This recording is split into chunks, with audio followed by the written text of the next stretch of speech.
Hello. Hi, is this Jerry? Yes. Hey, Jerry, my name's Nathan, and I just was wondering, do you still have about 10 minutes to chat? Yeah. Okay, great. Yeah, so I was calling about your property. I actually, one of my friends lives in right over there, and he said, hey, he saw the for sale by owner sign, so he sent me your number to give you a call. Um, but I'm just I have a couple questions for you about the property. Is that okay? Sure. I don't know that I know the answer, but go for it. It's all right. So I'm an investor. I usually look to like flip homes, but this one looks like we would be purchasing it and you're selling it for the land value. Yep. Okay. And I was kind of curious because usually when I talk to people, their first I guess their first strategy is to like list it with a real estate agent to see if they can get the most. And I noticed you're selling it for sale by owner. So I was curious if like you've explored listing it and you're just not interested in that, or what I made you. retired. I retired as an agent about 6 months ago. Oh, wow. Okay. So you're like, So does that explain it? Yeah. And my husband's an agent. My son's an agent. So we have multiple agents in the family, but got my it. mother's the one who owns the property. She doesn't want to pay any real estate fees if she can help it. And honestly, I think I can manage it. I've sold commercial properties, lots of real estate. No. So I'm not a current agent, but I know what I'm doing. No, awesome. Yeah, because I was kind of curious because usually, obviously, as an agent, you put on MLS, more eyes will see it. But Yep. are you mainly looking for a cash buyer, someone that will not have an agent that represents them and not, or you're just looking directly to work with a cash buyer? No, I'd actually prefer if the buyer has an agent because it all works better if they have an agent. And, we're willing to pay some, I'm willing to pay some kind of BAC to the agent. Okay. Again, this is, trying to talk my mother into selling it. So she's not necessarily willing to pay a lot, but on the other hand, I don't know if she needs to. So, yeah. So anyway. Yeah, I'd not represent it. I don't have an agent, but if we needed to get one involved for you to feel more comfortable, that'd be no problem. But I wouldn't. Well, there wouldn't it be depends anything. on who buys. I'm assuming as an investor, you know what you're doing and you're somewhat sophisticated, and Right. I would be I'd be fine with that. But I probably had 60 inquiries or more. Oh my gosh! And Just from most that of them- sign? Wow. Yeah, most of them are people like, how much is your house? And when you tell them, I said, it's okay, but we're not selling the house. Yeah, no, I get that. That you said that the house is a tear down, so I wouldn't be looking to buy it. I'm looking at well, you said it's commercially zoned, right? So Yeah, I would. commercial zone. In fact, you cannot get a residential permit from the city for that property. So which I have to tell people, look, even if you wanted to, fix up the house, you can't get a residential permit. It's commercial. Yeah, no, definitely the value is definitely in the land. So I was kind of you're an agent. I was looking at some comps online. I'm not an agent, but I was just looking at what I had access to. Do you how you said you wanted 800,000 and it's almost an acre? Yeah. Just curious, did you run comparables on it to kind of get that, or was that just a price that your mom had in mind? I was curious how you came up with the asking price. No, we ran a comp. There's another commercial lot in town, and so we comped it against that one. It's about the same price. Yeah, because I looked at there was like a 0.46. There's a couple residential lots, but it seems like they go for a lot less. I think I saw one that was like 146,000 just for like a residential lot. So is that true as well from what you've seen? Is when it's commercially zoned, the value is a lot higher? Oh yeah, of course. Okay. Well, have you called the city to find out like any more information on like what it would take to build on there, what they're allowing to build? No. Done any of that? Okay. No, I knew more a couple of years ago. One of the city managers is a good friend of mine, but I haven't talked to him in a while. I'm assuming that, you look at what's next door, like, well, you're not from the area, but next door to the property, there's an Olive Dollar. Mm-hmm. So you've got a retail building with parking, and I'm sure the city would love that same sort of thing. Yeah. I live in Sandy. I've been to Santa Quinn a couple times, but it's just it was nice because my friend saw that, and we're always looking for properties that aren't on the MLS because it's usually we're able to negotiate without the fees involved. Well, and I'm going to tell you, and I tell people all the time, if you're interested, make an offer, and you never know what a buyer will accept. And I can't tell you that either. I know what my mom says she'd like to get, but if somebody actually made a reasonable, realistic offer, 300,000 is not going to cut it, but you know what I'm saying? Of course. mom might just consider it. So Yeah. And is there like a timeline that you'd like to make a decision by? Is it like you're the first person that can get you an offer that makes sense? You're willing to pull the trigger? Or do you want to wait a little bit? Just kind of curious. no, we're not. We're not. We have no timeline. Okay. All right. So Which is the other reason it's priced. yeah, it's Priced what it is because I mean, if we were in a rush, it'd be probably $100,000 less, to be blunt about it. Of course. Yeah. And like you said, once that offer comes across, and it makes sense and everyone feels good about it, you could make a decision today if it was the right offer, right? Yeah. Well, no, but it won't be today because we're dealing with an 85-year-old woman who's on the edge of dementia. So, but it would be, I think it would be relatively soon after the offer's made. I would, if anybody makes an offer, I would say, look, there's no point in putting deadlines like if they used a regular rep CD. There's no point because, Right. she's going to ignore your deadline and decide when she wants. Wow. Yeah. A contract with no deadline. That's, so let me ask you this. Well, I've sold commercial properties and it's really common for them not to have, to have pretty open-ended deadlines. Yeah, because it takes so long. Yeah, and so it's stupid, on commercial properties especially, unless there's a big rush on it, but it's stupid to put deadlines in when there's usually a lot of due diligence that has to go on, and sometimes financing takes longer. And so rather than, constantly rewriting anything, you're seeing a lot more open-ended residential. You're right. And I think you already said in the text that you're not looking to finance the property. No. You just want to be out of it, cashed out or alone. She's 85. Okay. She doesn't need to finance anything. Okay. So to kind of tell me, you have a lot of experience. I've been doing this for a while. What would be the best case scenario for you? Would you want someone to come up with an offer, go under contract, don't really worry about putting a deadline, let someone do their due diligence and talk to the city before they close, or what's your expectation? So what I would anticipate best scenario is, first of all, the person who wants it needs to talk to the city before they make the offer. Okay. Make sure that they can do what they want to do or see what the limitations are, if any. Then I would say, when I say no deadlines, I'm going to say for this kind of property, I think it ought to be closing within 60 days. I think 60 days due diligence for this commercial property is great. Okay. We don't want to partner with anybody. I don't want to wait anybody else to think of the zoning they want. We need to figure that out before they make an offer. Okay. And then, once they know, they can make the offer and go for it. And pretty straightforward, clean offer, I'm going to say. So. Right. Yeah. Because with the due diligence, I'm trying to think if I were to call the city and get ask them the questions and figure out if we were able to build and do what we wanted to, and we went under contract, the 60-day due diligence would just be to kind of do the odds and ends that need to happen before, I guess we close, right? Yeah, and if we can close sooner, great. But I would say and the city knows. I mean, they're very aware. The city office is right across the street, so they're very aware of this property. Mm-hmm. And would love. Yeah. I mean, love to get the dilapidated house across the street, don't torn down and have something else built. So I think depending who you talk to, you'll find that they've got some pretty good ideas already of what they're willing to allow and can give you information pretty quickly. So. Okay.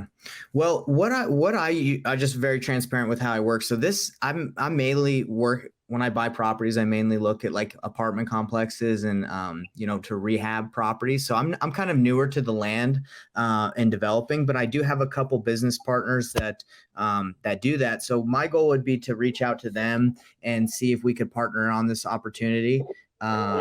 So I guess my question for you is there anybody that I need to do I need to act quicker then? Because I would hate to go through the process of reaching out, trying to figure out, call the city, work with people, and then I get done and then you're like, oh, I already signed. It's under contract with someone else. So I just don't want to waste my time, or your time. So we have no offers. So I've had lots of inquiries. Mm-hmm. I'm going to say I've probably had 2 out of the 60 inquiries, 2 that I'd say were from people who actually knew what they were doing. Yeah. right? And obviously, it's not on CoStar or LoopNet. Mhm. It's not on MLS. So, we're not necessarily going to reach the people who do know what they're doing. Yeah. So, but this, the other reason, because I could put it on, like I say, I'm not an active agent, but I have agents who are all around me in my same house. So we could put it on MLS pretty quickly. Of course. This option is working for my mom because she doesn't necessarily want to sell it. Yeah. So we're kind of giving her a chance to, kind of get the idea and kind of think about it and realize that, okay, I can kind of get used to it. So I guess the reason I'm telling you all this is that means that, I don't have a run on it. It's just people who drive by or hear about it or spread the word. Right. So that's, so no, you don't have any issues at this point. I don't have anybody making offers, and I have this, there's 2 or 3 serious inquiries. Mhm. They were kind of off. Well, let me think about it. And I'm going, that's fine. Take your time, think about it all you want. So, I'm going to say, no, you don't have to rush. Okay. Now, Gotcha. if that changes, I can certainly let you know and say, oh, you'll never book, which, I don't know, you said you're new to this, but this is what I found as an agent and also an investor in real estate. Mm-hmm.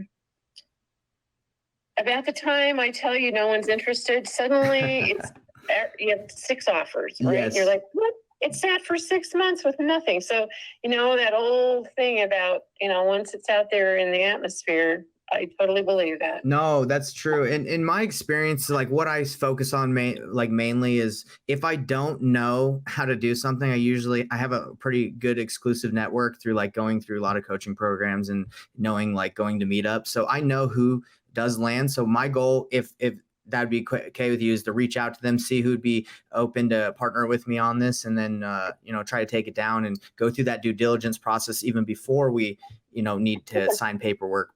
But again, I don't want to do that if that wasn't a good option for you, like for me to reach out to the people that I work with.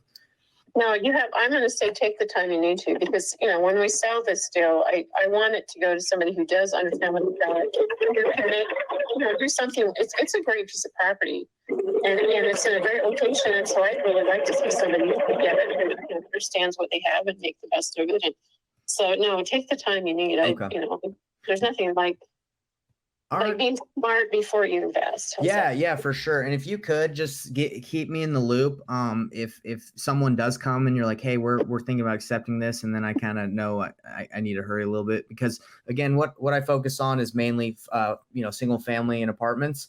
But this would be an easy situation. I wholesale a lot. I don't know if you're familiar with that term. Yeah, absolutely are. Yeah. Yeah. So that if that's ever something that you'd be interested in as well, where I could just reach out to my whole network. Right now, I wouldn't plan on blasting this out because I don't have the contract. But if you were ever interested, I could send it all to all of the buyers that I know in Utah, and we could get bids and see what they're willing to offer. But I don't know if that's something that you're interested in at the moment.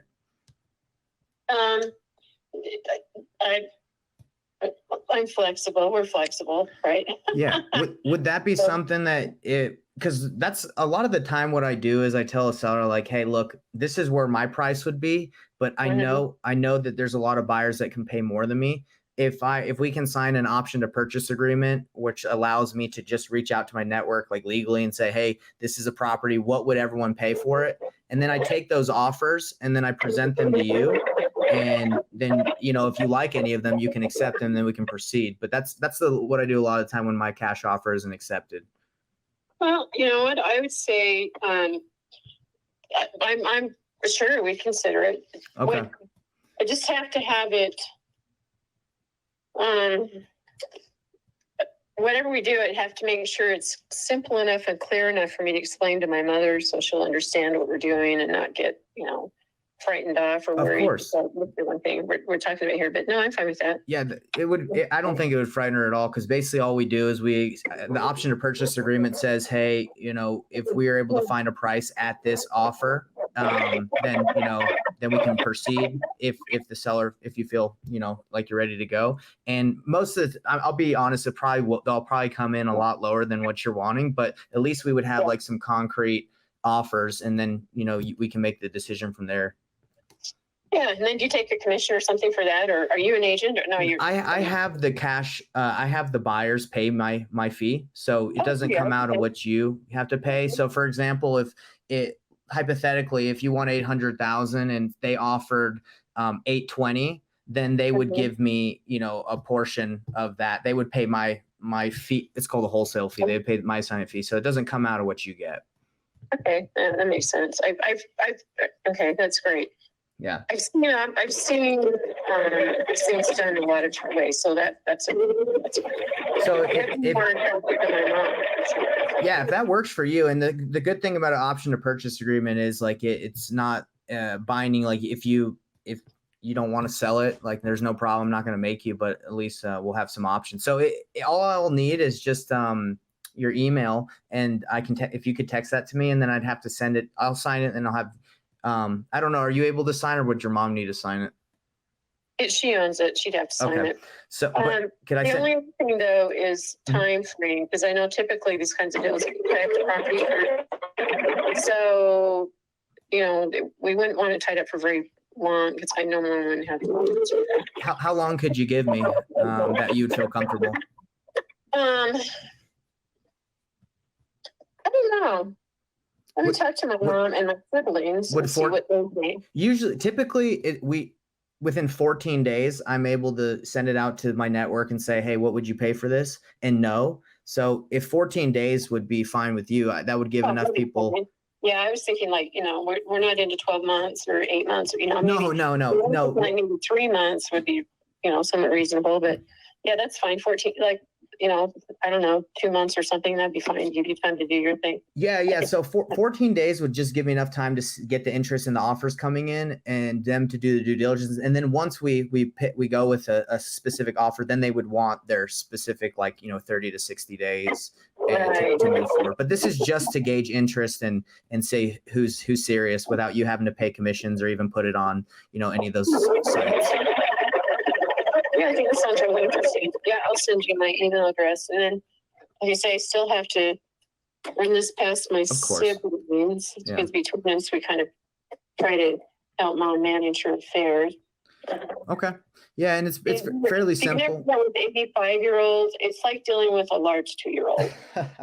No, I've dealt with a lot of situations where the kids are helping navigate the situation. So I'm patient. I understand the situation. You got to navigate it tactfully. Yeah, that's true. It's kind of a pain. So, in your investments, do you have any out-of-state investments? Do you follow up on those at all, or do any of those? I'm thinking specifically Wyoming or Idaho.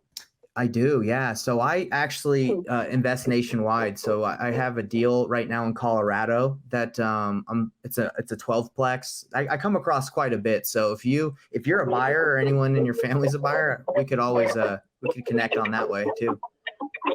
Where is this 12-plex located?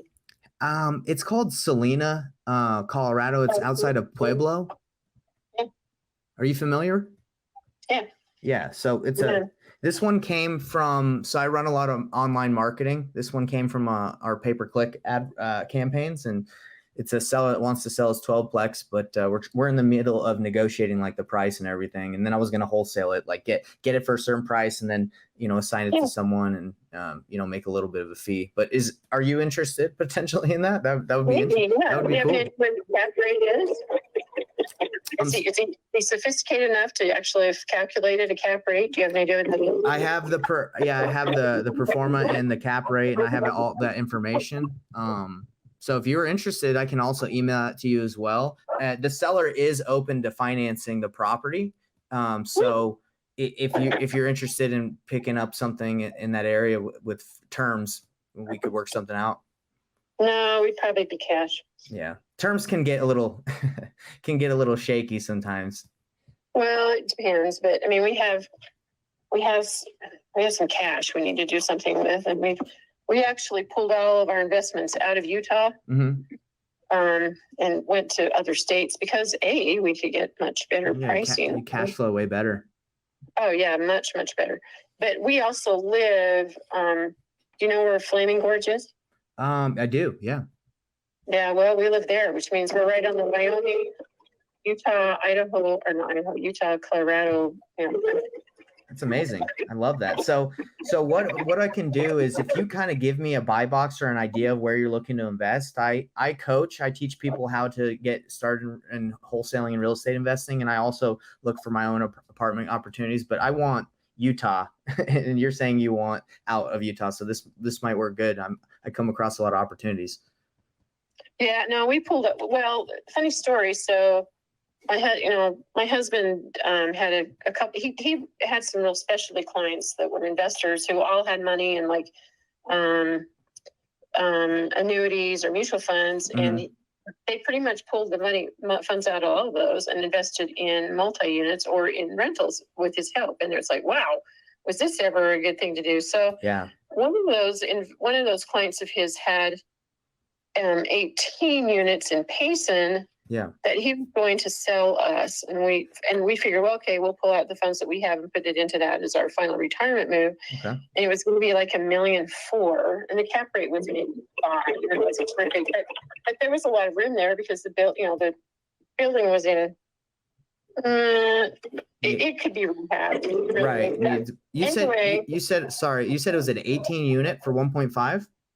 Yeah. Wow, that's pretty good. I just did one. It was an 8 unit in Springville for 1.1. So yeah. Well, it was like 5 years ago. Okay. Gotcha. Yeah. Now it'd be probably worth a lot more, right? Probably. But what happened was my husband was trying to sell another building for the same buyer, and he had, or not the same buyer, the same seller. And he had a buyer come up and say, I'm sort of interested in that building, but what I really want is the 18-plex across the street, which my husband said, well, amazingly, they're owned by the same guy. And he decided it'd be better off for him to service his clients by selling both units, which left us kind of in the lurch with a bunch of money and nowhere to invest it. So we moved out here. We're wandering around Wyoming, and up comes the 12-plex. Wow. But we ended up purchasing for $380,000. Man, I can't believe that. 12-plex for that much? That's amazing. Right. Now we've put $200,000 into it, but still, and the cap rate right now is probably, I don't know. See, it's probably about 9. Well, because I got it for so low, it's probably about 9 or 10. That's amazing. Yeah, that doesn't exist where in Salt Lake and in those areas. No. The thing is we run across those all the time. The thing about buying in places like Wyoming, since I now live in a rural country, is you just have to be aware of what's available in terms of services. Like, I have buildings in Kemmerer, Wyoming, which is a lovely little town, and there's one repair guy. So he's my first, my go-to guy. But that's the hard thing about being in rural areas is how do you get them serviced? And so, there are a lot of opportunities, but I'm not going to jump on them because I'm thinking, I'm not going to drive 6 hours to personally fix something. Yeah. And if I can find a plumber, then forget it. Well, I'm really glad I made this contact because like I was telling you, I'm doing a lot of apartment complex marketing, and one of my family members actually, like he has a website where he generates a lot of traffic for apartment complexes. So we're getting leads from, all over and a lot of rural places as well. So, well, maybe I can send you ones that look good, and I can send you the breakdown of when we underwrite them. And if you like it, or maybe your husband knows a couple people that need to place their money somewhere, maybe we can work together. Yeah, that's something. Okay, I'll send you my email address then. Okay. So what we'll do, just to recap, is I'll send you if you can send me your mom's name, I will send you an email with the option to purchase agreement just for 14 days, so I can send this out to my buyers that buy land in Utah. And then I would, present those offers of what come in to you and say, do any of these look good? And if they do, we can move forward. And if not, no worries. And I can also send you that 12-plex to look at. Yeah. Okay. This will not be a rush job because my mother lives in Springville, 200 miles away. Mm-hmm. She's not going to sign anything online. So I'm not anticipating being back in Springville for maybe in 2 weeks, and then I'll be out of town for like 2 months off and on. So I will do what I can to get the sign, but this is probably going to be a slow burn, I'll be honest. And just because of logistics, if nothing else. Yeah.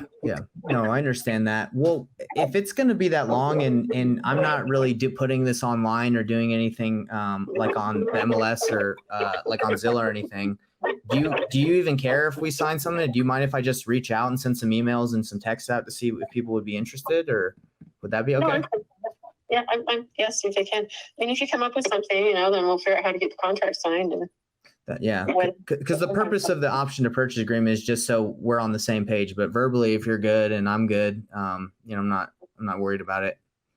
No, we're good. Verbally, we're good. Don't worry about that. Send me your email and I will send you the 12plex info, and I'll put you down as a buyer. That and if you just tell me Idaho, Wyoming, what parts, as I get leads from those areas, I can send them your way as well. Okay, sounds great. Is Jerry right? Yep. All right, thank you, Jerry. Talk to you soon. Thank you, Nathan. Yep. Bye. Bada bing, bada boom, guys. Just transparent. We're gonna wholesale the house. Who's got a buyer who wants land in Santa Quinn, Utah? Let's do it. Easy. Just be transparent, be honest. Let's get it. Peace.